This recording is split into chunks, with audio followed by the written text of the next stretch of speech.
Voilà, projet Grand Inga, grandeur et talon d'Achille. Eli Nkumbi. Bienvenue, monsieur Eli. Merci. Voilà, vous êtes là, vous êtes ingénieur civil, vous êtes consultant, vous avez plusieurs casquettes à la fois. Vous êtes beaucoup plus intéressé à ce grand projet Inga. Il y a beaucoup de réalisations pour ce projet. Oui, merci d'abord pour l'invitation, Oui. monsieur David. Avant d'entrer en fait vraiment dans Les vifs du le sujet. vif vraiment de ma tribune, grandeur, talent d'Achille. En fait, il faudra d'abord peut-être pour aussi la culture de ceux qui nous suivent, comprendre que le projet, ou soit le projet Inga porte sur une certaine énergie. Cette source-là, c'est une source d'énergie renouvelable qui est l'hydroélectricité.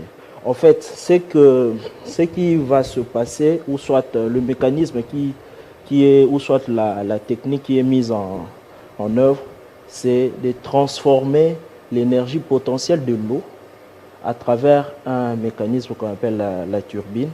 Et à partir de la turbine, cette énergie potentielle de l'eau sera transformée en une énergie mécanique. Et c'est là, à travers l'alternateur, va produire ce que nous consommons comme électricité.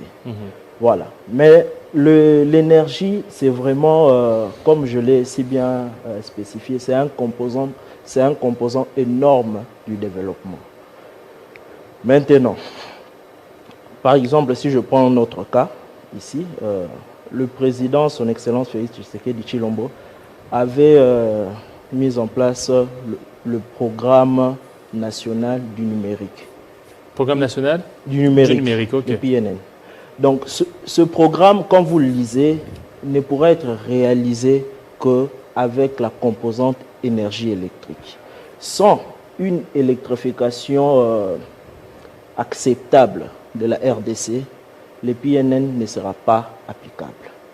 Maintenant, comme je l'ai si bien expliqué, la grandeur en fait de ce projet-là, Grand Inga.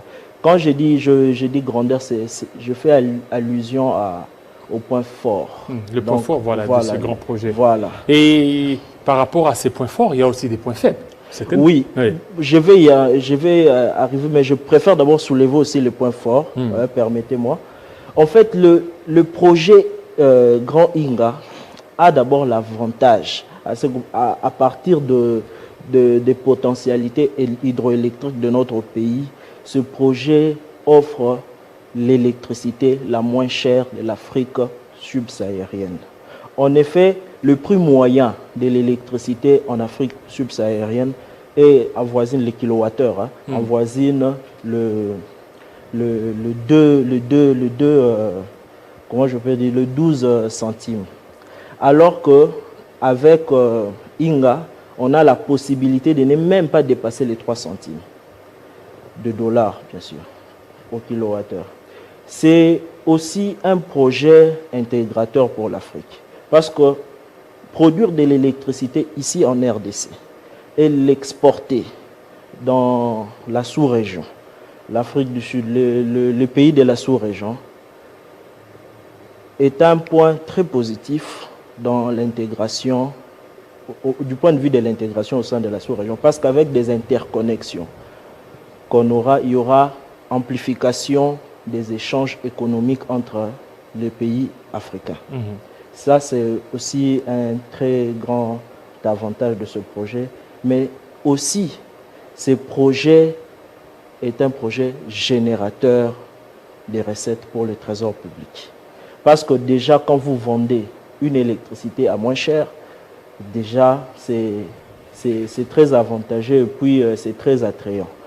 Maintenant, comme vous avez si bien dit, c'était aussi ça aussi le but en fait de la tribune, c'était qu'au-delà de ça, il y a aussi des faiblesses. Des faiblesses, oui, effectivement. Voilà. Parce que souvent, quand on parle de la grandeur, le grand Inga, déjà à partir de son adjectif qui montre la grandeur, vous aviez parlé des bénéfices, mais il faut aussi voir aussi les désavantages. Exactement. Voilà. Maintenant, déjà parmi les faiblesses de ce projet, c'est qu'il faudra d'abord considérer que un projet hydroélectrique de la taille d'Inga nécessite déjà un investissement gigantesque, énorme.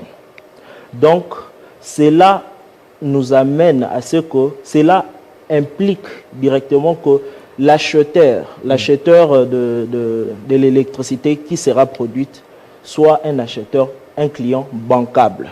C'est-à-dire? Cela veut dire qu'il ne faudrait pas qu'après avoir, par exemple, obtenu un prêt, qu'on soit incapable de rembourser. Et ça passe d'abord par un client solvable. Maintenant, pour Inga, à cause de cette situation que je viens de vous montrer, Inga, d'abord si je prends la phase Inga 3, basse chute, c'est là on était en train d'envisager de produire 4800 mégawatts. Là c'était avant, et puis ça a été revu à la hausse vers 2018. On est allé à environ 11 000 mégawatts, donc 11 gigawatts. Maintenant la majorité, ou soit plus de la moitié de cette énergie-là sera exportée vers d'autres pays. Or, en RDC, il y a déjà un problème de déficit. C'est là, surtout la faiblesse majeure. En fait, c'est dans les ressentis de la population, les ressentis sociaux.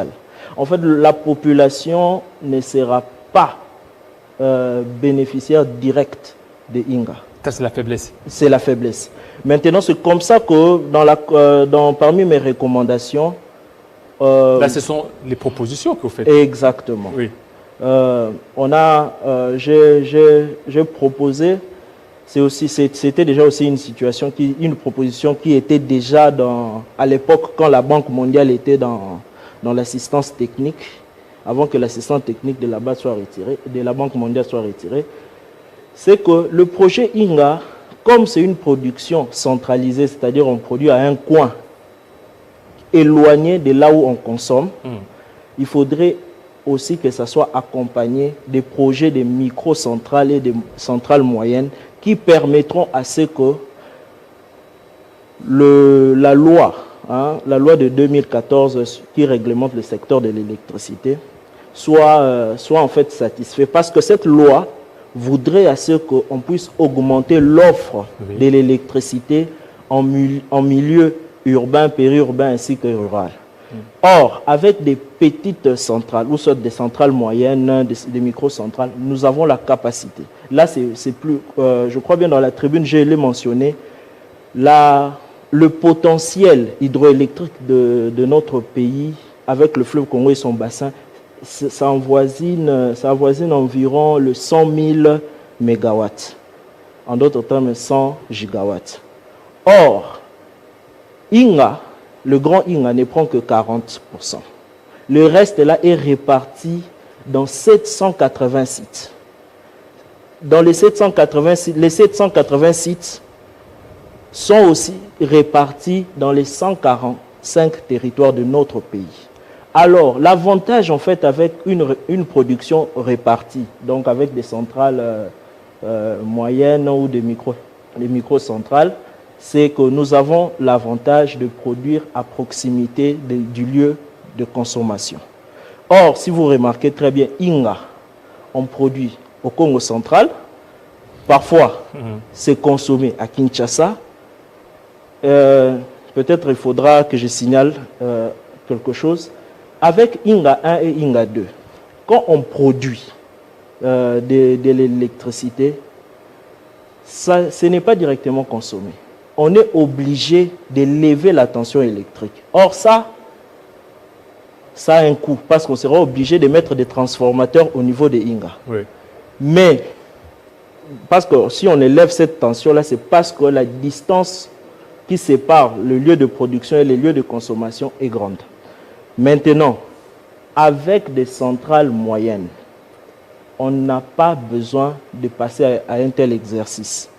Parce que Là où on produit, c'est là où c'est non loin du lieu de consommation. Je prends aussi un exemple par rapport aux mines du Katanga. On est censé produire, on produit l'électricité à partir du Congo central. Maintenant, vu que la distance qui sépare le lieu de production, donc Inga et les Katanga, la distance elle est tellement énorme, on est obligé de passer à une autre technique, c'est-à-dire de convertir cette énergie-là. Là, on passe du courant alternatif au courant continu pour éviter aussi des pertes, parce que plus la distance est longue, si vous transportez l'énergie, il y a risque de perte. Est-ce que tout ça, le projet Grand Inga, tel que Leno l'indique, c'est faisable en République démocratique du Congo? Est-ce que ça va atteindre l'objectif? Ou bien ça va juste rester le no Grand Inga et les années vont passer pour rien? Non, je crois que le projet est réalisable. D'abord, en tant que pays, nous devons faire de notre mieux pour transformer cette potentialité-là, Inga, en richesse. Parce que c'est là aussi, cela implique aussi le leadership de la RDC au niveau de la sous-région. C'est réalisable d'abord le projet. C'est comme on a présenté, il faudra que le projet soit accompagné. Le projet doit aussi avoir une certaine, comme je l'ai appelé, un schéma clair de transfert de technologies, mais c'est aussi une manière aussi d'inclure aussi toutes les couches de la société.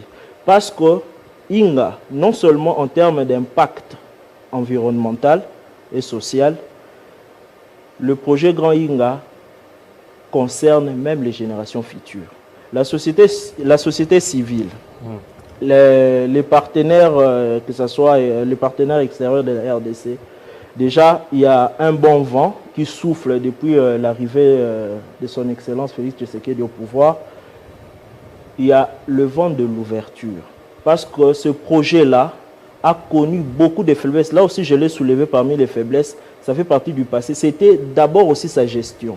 Depuis que le projet avait quitté le gouvernement pour la présidence de la République, il y avait beaucoup des acteurs s'étaient plaints du fait que le projet s'était renfermé en lui-même et ne permettait pas en fait aux autres acteurs qui avant y participaient d'entrer aussi en danse. Voilà. C'est parmi, je crois aussi, c'est parmi des recommandations, comme le président de la République avait déjà signifié cela dans son discours inaugural.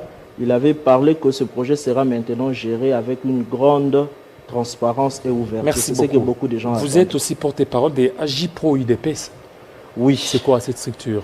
Ouais, je suis le secrétaire général adjoint chargé des communications et médias et porte-parole. En fait, l'AGIPRO UDPS, c'est un mouvement associatif au sein de la Ligue des jeunes de l'UDPS. Elle a été créée ou initiée en 2018 par l'actuel vice-ministre des Finances, son Excellence Junior Mata. Et aujourd'hui, AGIPRO est implanté sur 15 provinces. Et c'est vous, AGIPRO, qui avez certainement bravé l'état d'urgence, l'interdiction des manifestations. Vous avez manifesté. Là, ça a été clairement expliqué, même à longueur de la journée. Je crois bien même que le parti était entré en contact avec les autorités pour signifier que la liberté d'abord de manifester est reconnue par la Constitution. Et puis quand on manifeste, on n'a qu'à informer. Merci beaucoup. On y reviendra tout à l'heure, notre troisième invité.